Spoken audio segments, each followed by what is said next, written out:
The city was a living thing at night, a tangle of neon veins and restless breaths rising from manholes, whispers of rain clinging to sidewalks, the rumble of traffic weaving through canyons of glass and steel. Manhattan never slept, but there were corners where life slowed enough for stories to begin. Inside the Blue Lantern dinner, a narrow slice of warmth pressed between a shuttered pawn shop and a bar pulsing with low jazz. The smell of frying onions and coffee grounds wrapped itself around tired workers and night wanderers like a familiar blanket. It was the kind of place where you could vanish if you wanted to, where no one asked why your coat was fraying or why you stared too long at the menu you couldn't afford. And it was here, on a damp Thursday night, that Elena Marquez moved like a streak of sunlight through the gloom. She wore the diner's plain black uniform, collars slightly open, apron tied snug at the waist, sleeves rolled to her elbows, but nothing about her felt ordinary. There was a defiance in her stride, a kind of quiet strength in the set of her shoulders as she refilled coffee cups and slid plates across chipped counters. She had the kind of beauty that didn't ask for attention but got it anyway. Wide dark eyes that caught every flicker of light, a mouth that seemed built for laughter but stayed guarded tonight, hair escaping its bun in rebellious curls as the steam from the kitchen wrapped her in a faint glow. The regulars knew her story in pieces: college classes during the day, double shifts at night, a younger brother at home she half-raised after their mother passed. Bills stacked like enemies on the kitchen table. Elena didn't complain, didn't crumble. She worked, she endured, she kept moving. At a booth near the window, a man sat hunched in a threadbare coat, rain dripping from its edges onto the cracked vinyl seat. His hair was damp, curling against his forehead, shadowing eyes that stayed downcast as though he wanted no one to see him. He looked like dozens of others who came through at odd hours: construction workers between shifts, delivery drivers warming up before the next run, sometimes men with nowhere to go but here, nursing black coffee as if it might fill more than their stomachs. No one paid him much attention, not until the two suited men came in. They were loud in a way that didn't belong in the hush of the diner, shaking water from expensive coats, laughter sharp enough to scratch. One of them spotted the man in the corner booth and smirked. "Well, look at this," the taller one said, voice dripping mockery. "Didn't know they let folks like you sit indoors." Elena stiffened behind the counter, coffee pot in hand. The man in the booth said nothing. His head stayed bowed, shoulders curled as if he could fold himself smaller. The second suited man leaned closer to the booth, grin widening. "Hey pal, maybe leave a tip big enough they'll let you use the restroom too, alright?" His eyes raked over the ragged coat. "My mistake." A couple of customers shifted uncomfortably. No one spoke. Elena set the coffee pot down with a sharp clink. "Everything okay over here?" she asked, voice calm but carrying. The taller man flashed her a smile that didn't reach his eyes. "All good, sweetheart. Just saying hello to our friend." Sounded like more than hello. Elena moved closer, steps steady, eyes fixed on his dot. The man in the booth finally lifted his gaze. For a second, Elena forgot what she was about to say. His eyes were startling, not the weary, dulled gaze she expected, but sharp, assessing a shade of gray that caught the neon light outside and held it. There was strength there, coiled and waiting, though he stayed silent. The taller man leaned an elbow on the table. "Relax, we're just having fun. Doesn't look like he's laughing," Elena said evenly. Something in her tone made the taller man straighten. He glanced at his friend, then back at her, smirk returning like armor. "Look, no harm meant. Buy him a coffee if it makes you feel better." Elena crossed her arms. "He already has one." For a beat, the diner held its breath. Rain tapped the windows. The jazz from next door seeped through the walls like a pulse. Then the taller man muttered something under his breath and tossed a crumpled bill on the counter. "Come on," he said to his friend. They left in a gust of damp air and cologne. Elena turned to the man in the booth. "You okay?" He studied her for a moment before nodding once. "Thank you," he said quietly, voice low, smooth, carrying an accent she couldn't place. "Some people don't know when to keep their mouths shut," she said, softer now. He almost smiled. "Almost seems you have no trouble telling them." Elena shrugged. "Part of the job." But as she walked back to the counter, something in his gaze lingered like the echo of heat after a flame. Later, near closing time, the man approached the register. Up close, Elena saw details she'd missed before. The roughness of his coat didn't match the way he carried himself, straight-backed despite the wariness. Movements precise, deliberate. His hands, when he placed a few bills on the counter, were strong, clean. Not the cracked or calloused hands she expected. "Thanks again," he said. Elena shook her head. "You don't have to. I wanted to," he interrupted gently. Then, after a pause, "People don't usually step in." Maybe they should. Those gray eyes held hers for a moment longer, and something unspoken passed between them. Something neither of them named. Then he nodded once and left, disappearing into the wet night. Elena didn't see him again for 3 days, but when she did, everything changed. Rain softened the city's edges that Sunday night, washing neon signs into watercolor blurs, turning sidewalks slick enough to mirror the skyline above. The Blue Lantern diner glowed like a harbor lamp through the drizzle, warm light spilling onto cracked pavement, the clatter of dishes and the hiss of the grill promising shelter from the damp chill outside. Elena moved through the narrow aisles, balancing plates stacked with burgers and fries, her black uniform clinging at the edges where steam met fabric. It had been busy all evening, weekend crowds cramming into booths, families chasing sugar-high children, couples leaning close over milkshakes, the air thick with overlapping conversations and the faint tang of coffee grounds. She liked the chaos. It kept her from thinking too much. But when the door opened and he stepped inside, everything in her slowed. Same ragged coat, same damp hair, same gray eyes sweeping the room like they carried their own storm. The man from Thursday. Elena felt the memory flash sharp as glass, the suited men's mockery, her own voice cutting through it, his steady silence beneath it all. She didn't even know his name. He slid into the same corner booth without a word, rain dripping from the hem of his coat onto the floor. Something about him drew glances, not from loudness, not from size or swagger, but from the opposite. He carried himself with a kind of stillness that didn't belong to the restless edges of midnight diners. Elena wiped her hands on her apron and walked over, coffee pot in hand. Back again, she said. His eyes lifted to hers. Up close, they were even stranger, storm gray with faint rings of silver, like someone had trapped a winter sky behind them. I liked the coffee, he said. You liked the coffee, she repeated, one brow lifting and the quiet. Elena poured his cup full, steam curling between them. Not always quiet here. He glanced toward the booth by the door where two teenagers argued over a plate of fries. A man at the counter laughed loud enough to rattle his spoon in the saucer. No, he said softly, but quiet enough. She smiled despite herself. You got a name? Stranger? He paused, as though considering. Adrian, just that. No last name. Adrian, she echoed. Coffee's on the house tonight. Something flickered across his face, surprise. Maybe, or something harder to read. You don't have to consider it. Thanks for not starting trouble the other night, she said. His mouth curved slightly. Not quite a smile, but close. Wasn't my trouble to start. No, Elena agreed. But you handled it better than I would have. She started to move away, but his voice stopped her. Do you always do that? He asked. She turned back. Do what? Step in. When people cross lines. Elena shrugged. Somebody has to. Adrian studied her for a moment, something thoughtful behind his gaze. Most people look away. Maybe they shouldn't, she said simply, and walked off before he could answer. He came back the next night, and the night after. Always the same booth. Always black coffee. No sugar. Always watching the room like he was memorizing it. Elena found herself wondering about him when she shouldn't have. Where he went after he left. What kind of life left a man in a coat like that but with eyes that sharp? On the fourth night, as rain streaked the windows and the last customers filtered out, she leaned against the counter and said, So what's your story, Adrian? He looked up from his coffee. Story. People don't just sit in diners night after night unless they're running from something or looking for something. A corner of his mouth tugged upward. Which do you think I am? She studied him, the way he held himself too straight for someone beaten down. The way his hands were steady even when he thought no one watched. Looking, she guessed. He didn't confirm or deny it. Instead, he asked, And you? What keeps you here? Elena laughed softly. Rent, groceries, little brother who wants to play college basketball someday. Your parents? She hesitated. Mom passed 3 years ago. Dad wasn't around much before that. Adrian nodded slowly, eyes unreadable. So it's you holding it together. Elena lifted a shoulder. Somebody has to. She didn't know why she said it. Maybe because he asked like he actually wanted to know, not like the customers who made small talk out of boredom. Near midnight, as she wiped down the counter, two men entered, different from the ones last week but carrying the same swagger, the same two loud voices that turned heads. They slid into a booth across the room, ordering coffee they didn't touch, eyes flicking toward the register where Elena counted tips. Adrian watched them from his corner, jaw tightening almost imperceptibly, when one of the men finally stood and ambled toward the counter with a grin too sharp. Adrian rose to. Elena felt the shift before it happened, the air tightening like a held breath. The man leaned against the counter, saying something low enough only Elena heard, something that made her shoulders stiffen before she could reply. Adrian was there. Problem. His voice was quiet, but it cut through the diner like a knife. The man turned, smirk faltering. Just talking. Sounded different from here, Adrian said. For a moment, no one moved. Rain drummed the windows. Somewhere in the distance, a siren wailed.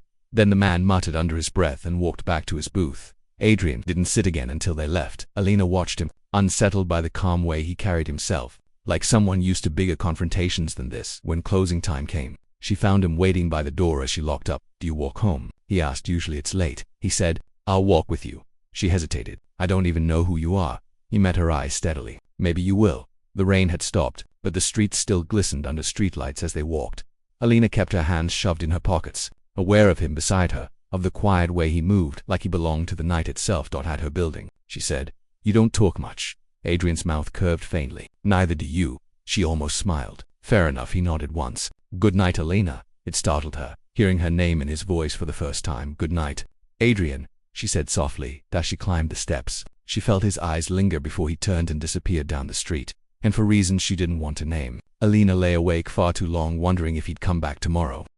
Adrian returned the next night. Elena told herself she wasn't waiting for him, that she didn't glance at the door every time the bell above it jingled. But when he stepped in, Rain still clinging to his coat, eyes sweeping the room like shadows cast in silver, something in her settled before it unraveled again. He took the same booth. He always took the same booth. Elena poured his coffee without asking, sliding it across the table. "You walk everyone home or just me?" she asked lightly. Adrian's mouth curved almost impotent. "Do you want the truth or the polite answer?" "Both." He studied her a moment before saying, "Only you." Something in her chest shifted at that. Dangerous. That shift. She wasn't someone who let strangers stir anything in her life. Too busy. Too many responsibilities stacked like bricks on her shoulders. But Adrian, there was something about him that made silence feel less like emptiness and more like space waiting to be filled. They spoke little at first. Words traded between coffee refills and closing time. Adrian asked questions the way someone might trace a map. About her brother Matteo. About school. About why she never left the city if it held so many hard edges. Elena asked about him too, but his answers came pared down to the bone. No family mentioned, no job described, like he'd stepped out of Rain and into her diner without a life attached to him. "Where do you go after here?" she asked one night. "Nowhere important," he said. "You ever gonna give a real answer?" Adrian's eyes met hers. Maybe someday. Elena didn't know if that was a promise or a warning. The night things changed. The diner was nearly empty, just a trucker nursing pie in the corner and Adrian in his booth, hands wrapped around his coffee like it was the only warm thing in his life. Elena leaned on the counter, flipping through bills. When the door burst open, 3 men staggered in, jackets reeking of whiskey, voices too loud for the small space. They headed straight for a booth, knocking into a chair on the way, laughter scraping like metal. Elena sighed. She'd had enough drunks for 1 week when she walked over to take their order. The tallest one grinned with teeth too sharp. "Coffee, sweetheart," he said, "and a smile wouldn't kill you." She kept her face blank. "Coffee it is." As she turned, the man's hand brushed her hip. Before Elena could react, before she even inhaled, Adrian was there. It happened so fast she barely caught it, the movement like water poured smooth from a height. Adrian stood between her and the man, one hand braced against the edge of the table, the other loose at his side but carrying the kind of stillness that promised violence if pushed.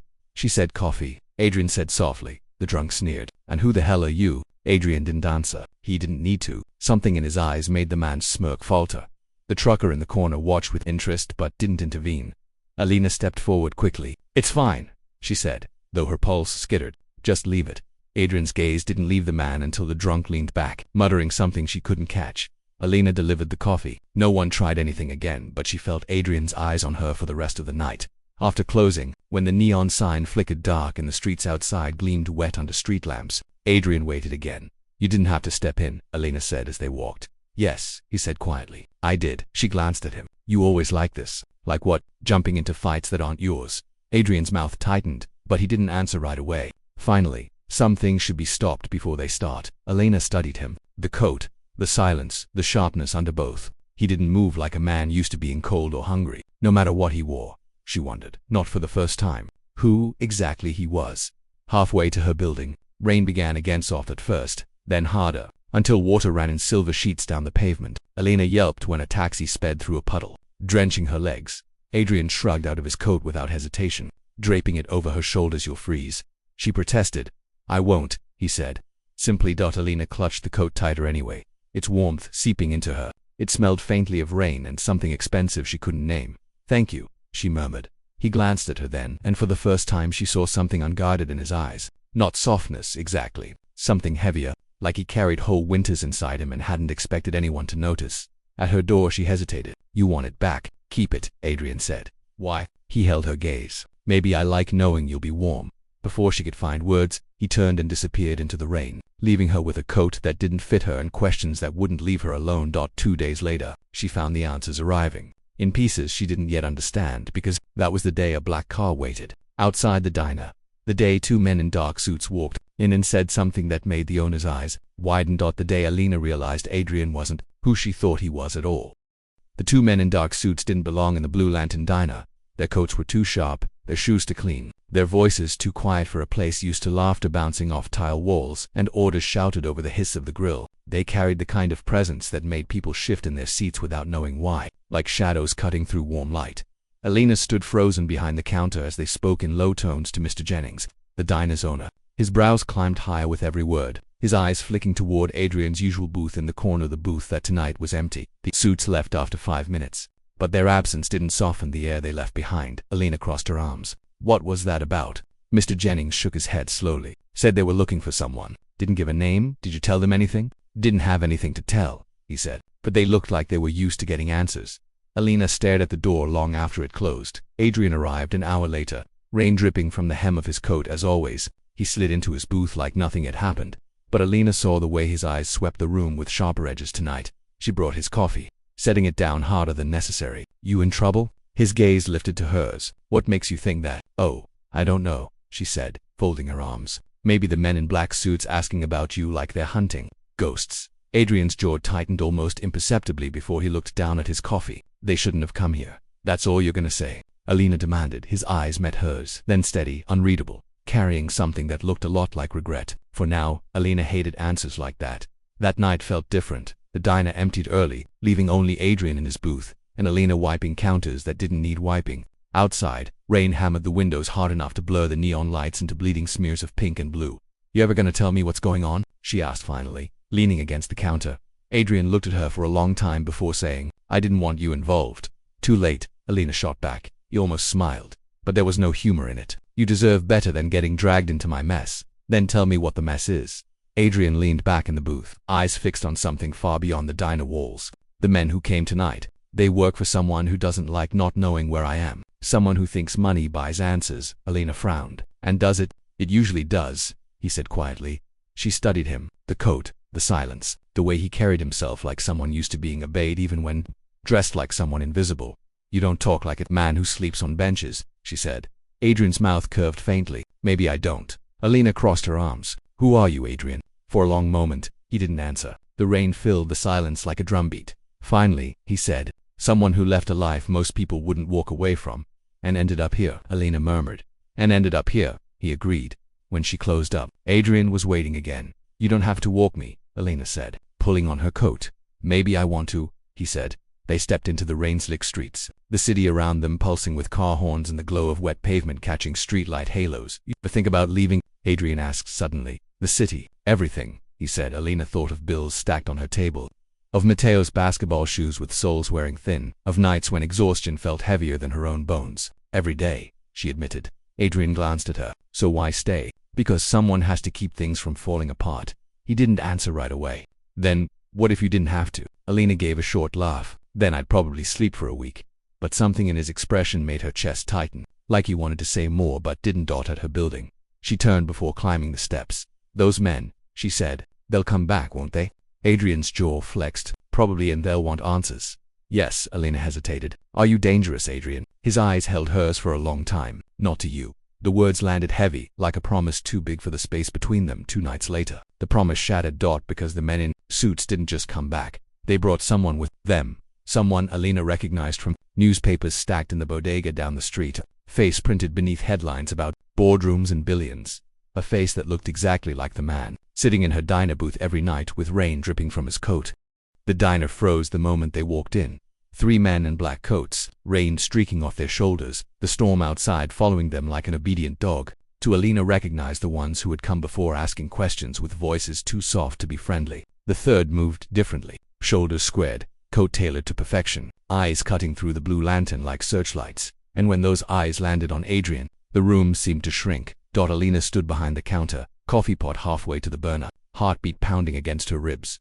The newspapers in the bodega came back in, pieces the headlines about mergers worth billions, about boardrooms and family empires, about men whose last names opened doors and closed others. She had seen this man's face printed in grainy black and white, and now she was staring at him across chipped diner tiles. Only this time he wasn't on paper. He was flesh and blood and carrying Adrian's face like a mirror tilted toward the truth.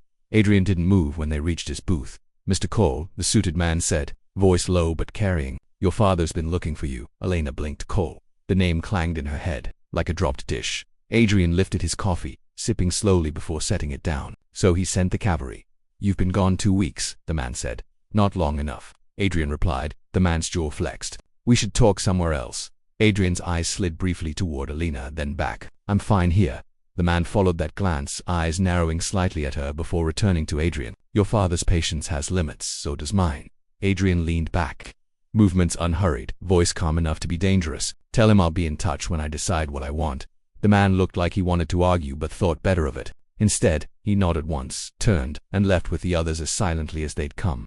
The door shut behind them, leaving the diner buzzing with questions no one voiced. Elena didn't realize she was gripping the counter until her knuckles ached. She walked to Adrian's booth, words crowding her throat. Mr. Cole, she said finally. Adrian sighed. Adrian, he corrected softly. Like Cole Industries. His mouth curved faintly. That's the one. Elena stared. You're a billionaire. Adrian tilted his head. Was technically at the moment, taking a break. A break, she repeated flatly. From all of it, he said, fingers tracing the rim of his cup. The meetings, the boardrooms, the people who only see money when they look at you. Elena blinked at him. The coat, the coffee, the quiet corners. Suddenly everything rearranged itself into a picture that didn't fit the man she thought she knew. You've been sitting in here like I had nothing, Adrian finished for her. I wanted to know what it felt like. To be nobody for a while. Elena sank into the booth across from him without thinking. So what now? You just go back. His eyes met hers. Steady, unreadable. I haven't decided. They left the diner together that night, rain soft against the pavement, the city breathing steam from subway grates. Elena pulled his coat tighter around her shoulders, the one he'd given her nights ago without asking for it back. So you're rich, she said finally. Adrian glanced at her. Does it change anything? I don't know yet, she admitted. He nodded like he understood. I didn't want you to treat me differently, kind of hard not to when men in suits keep showing up like you escaped a movie set. She said that earned the faintest smile from him, but it faded quickly. They'll keep coming, Adrian said quietly, until I go back. And will you? He didn't answer right away. Part of me wonders if I should just disappear for good. Elena studied him through the rain-silvered glow of a street. And the other part, Adrian's eyes found hers, keeps ending up here every night.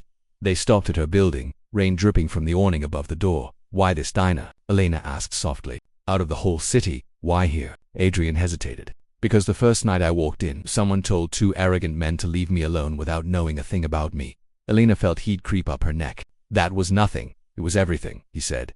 Silence stretched between them. The rain, a soft percussion, above the city's hum. Good night, Adrian, she said finally, voice steadier than she felt. His gaze lingered, like he wanted to say something else but didn't.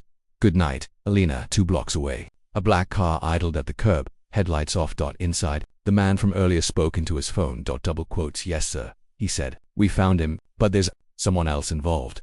A pause. No, he said finally. She doesn't seem to know what she's in the middle of. Elena didn't know either. Not yet, but by the end of the week, the whole city would. By Monday morning, Adrian Cole's name was everywhere. The story broke on business channels first. Slick-voiced anchors talking about the runaway heir of Cole Industries with the kind of thrill usually reserved for scandals involving royalty. Then came the tabloids, dragging out photos of boardrooms and penthouses. Speculation about his disappearance spinning fast enough to burn, and by evening, customers trickled into the Blue Lantern carrying whispers like storm clouds. Is it true? One asked Elena as she poured coffee. The guy who sits in the corner. He's that Cole, the billionaire. Elena kept her voice flat. I don't know what you're talking about, but inside, everything felt tilted. Adrian didn't show Monday night or Tuesday. By Wednesday, Elena told herself it didn't matter. She worked her shifts, paid the bills stacked on her table, kept Matteo on track with his homework, ignored the TV in the bodega window replaying footage of Cole Industries headquarters with headlines about Adrian's father demanding answers, but she caught herself glancing at the door anyway. He came Thursday. Same booth, same coat, same quiet that seemed heavier now. Elena walked over, heart beating faster than she wanted it to. Thought you disappeared for good, she said. Adrian met her eyes, something unreadable behind his. Not yet, you're all over the news, Elena said. So I've heard. They make it sound like you staged some kind of rebellion. Adrian's mouth curved faintly. Maybe I did. Against what? He stirred his coffee slowly. Against a life that stopped feeling like mine a long time ago. Elena leaned against the counter, arms folded. Most people wouldn't run from that kind of money. Most people don't know what comes with it. Adrian said quietly. There was a weight in his voice that made her stop asking. The men in suits returned that weekend. They came late, filling the diner's doorway with expensive coats and impatience. Adrian didn't move when they approached, didn't even look up from his coffee. Mr. Cole, one said tightly. Your father insists. I'm sure he does, Adrian interrupted. He's losing patience. Adrian's eyes lifted then, calm but sharp enough to make the man hesitate. Tell him I'm not coming back to sit in rooms full of people who only see dollar signs when they look at me. One of the men glanced at Elena behind the counter before leaning closer. This isn't about you anymore. There are shareholders, a company. You vanish, stock prices fall, people want answers. Adrian set his cup down carefully. Maybe they should start asking better questions. The man exhaled hard. And her? He nodded toward Elena. Adrian's gaze didn't waver. She's none of your concern. The man gave a thin smile. Everything becomes our concern eventually. When they left, Elena walked over, pulse still pounding. What was that? Adrian's jaw tightened. People who think money makes them gods, does it? He looked at her. Something almost bitter in his smile. No, it just makes them louder. Later when she closed up, he waited again. You should stay away, Adrian said as they walked. Elena frowned. From you? Yes, she stopped on the sidewalk. Why? Because you're rich. Because people with perfect coats keep showing up like the whole city owes them answers. Because they'll use you, Adrian said, voice low but fierce. To control me. To drag me back. Elena stared at him. And what do you want? For a moment, he didn't answer. Then, I want one part of my life that isn't about money or power or boardrooms full of strangers who pretend to care. The rain started again. Thin silver lines across the glow of street lamps. And you think I can give you that? Elena asked softly. Adrian's eyes held hers. You already have. They reached her building in silence. Elena, Adrian said finally. She turned. I didn't come here looking for anything, he said, but I keep finding reasons not to leave. She didn't know what to do with the way that landed in her chest, so she just said, Good night, Adrian, good night, he murmured, but he didn't move until she was inside, lights flicking on behind her window, like he needed proof she was safe before he walked back into the rain. 3 blocks away, the man in a tailored coat watched from a car window, phone pressed to his ear. Yes, sir, he said. It's her, the waitress. She's the reason he won't come back. A pause. Yes, the man said finally. I'll take care of it. The first sign something was wrong came Monday night when Adrian didn't show. The Blue Lantern was busy as suits coming from late offices, truckers nursing black coffee before long hauls, couples laughing over pie, but Elena felt the empty booth in the corner like a missing tooth. Every time the door opened, she looked up, but it was never him, not until Wednesday, and when he came, something in him looked different. Same rain-damp coat, same gray eyes, but sharper now, like someone had been cornering him in places she couldn't see. He slid into the booth without a word. Elena brought his coffee, setting it down carefully. You okay? Adrian's eyes lifted to hers. I had a meeting. That sounds ominous. It was, he said dryly. Elena sat across from him before she realized she was moving. With who? He didn't answer right away. Then my father. Elena blinked. The billionaire one. The only one, Adrian murmured. She leaned in. What did he say? That I'm embarrassing him, Adrian said flatly. That shareholders are nervous, that reporters are digging, that disappearing makes me look unstable. Elena studied him, and Adrian's jaw tightened. And he told me to stop pretending I can live like normal people. The words hung there between them, heavy as the rain outside. Later, after closing, they walked again through streets shining with neon reflections. Adrian's hands were shoved in his coat pockets, shoulders tense. What's he really want? Elena asked. Control, Adrian said simply. Over me, over everything. And what do you want? He glanced at her. Not that they passed a florist locking up for the night. The scent of rain-soaked lilies drifting from buckets on the sidewalk. Somewhere, a saxophone bled slow notes from a second-story window. You ever think about going back? Elena asked quietly. Adrian didn't answer right away. I think about leaving for good, he said finally. Selling everything. Walking away from the whole empire my father worships. Elena looked at him. Could you? He met her eyes. Before this place. Before you. Maybe now. He shook his head. I don't know. 2 blocks from her building. A black car pulled from the curb.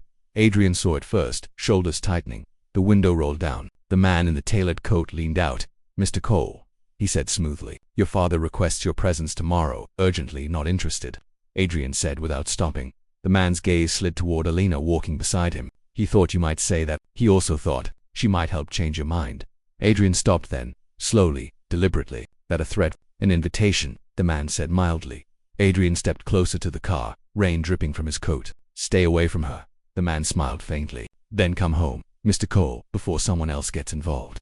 The window rolled up. The car slid into the rain-slick traffic like it had never been there. Elena exhaled shakily. What was that? Adrian's jaw was tight enough to crack. Leverage, he said bitterly. My father thinks everything's a transaction, even people. And me? Elena asked softly. Adrian turned then, eyes fierce despite the rain. You're the only thing that's felt real in years.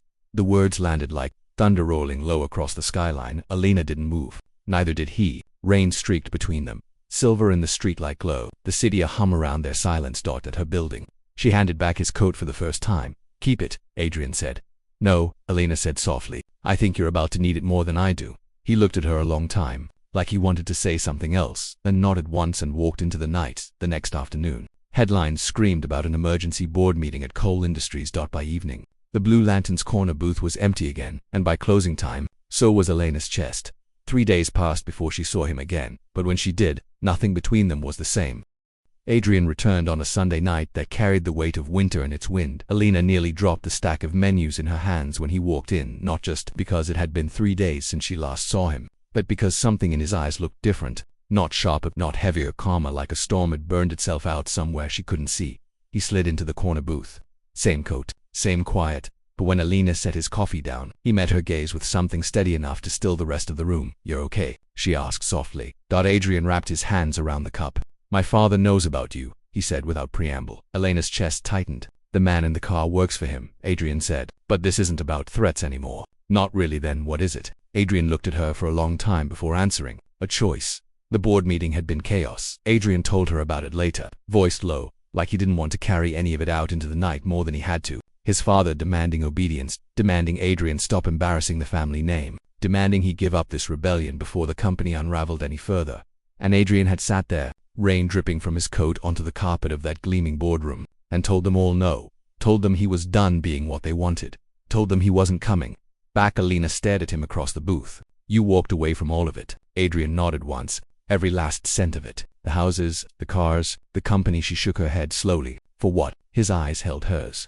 "For a life that doesn't feel like a cage." Silence settled between them, thick enough to hear the rain on the windows when she closed up that night. He walked her home one last time. Not because the city was dangerous, not because he felt responsible, because neither of them knew what came next, and some things needed to be walked through together. "You ever regret it?" Elena asked as they crossed a street glowing with reflections of taxi lights. "Leaving?" Adrian shook his head. "No, staying as long as I did. Every day." She glanced at him. "So what now? You live in diners forever?" Adrian smiled faintly. "Maybe not forever. You're gonna get a job like the rest of us mortals." He chuckled softly. "Maybe. Something simple. Something that doesn't require suits or shareholders or pretending. I care about people who don't care about me." Elena considered that. "You're serious, Deadly." They reached her building. The night quiet around them, except for the hum of the city breathing in the distance. "Elena," Adrian said finally, voice low. "Careful." She turned. "You told me once somebody has to keep things from falling apart." "Yeah," she said slowly. His eyes stayed on hers. "Maybe you don't have to do it alone anymore." The words landed like warm hands in the middle of winter. Elena didn't answer right away, not because she didn't know what she wanted to say, but because some things weren't meant to be rushed. So she just said, "Coffee's on me next time, Mr. Cole." He smiled, really smiled this time, and for the first time since she'd met him. Adrian looked like someone who'd stopped running. By spring, the Blue Lantern had a new regular. He worked construction during the day, not because he had to, but because it left his hands blistered and his arms sore in ways boardrooms never could, because it was honest, because it was his. And sometimes, on slow afternoons, Elena would bring him coffee, shaking her head like she still couldn't believe any of it. "Billionaire to blue collar," she teased once. Adrian's arm slid around her shoulders. "Better company here." And when he kissed her, it didn't taste like rain or rebellion anymore. It tasted like something found after too long being lost, because some stories don't end with empires. Some end in diners that smell like coffee and second chances. And maybe, Elena thought as she leaned into him beneath the glow of the Blue Lantern sign, those are the better kind. If you loved Adrian and Elena's passionate journey, rate this story from 0 to 10 in the comments and subscribe for more unforgettable tales of love, desire, and second chances.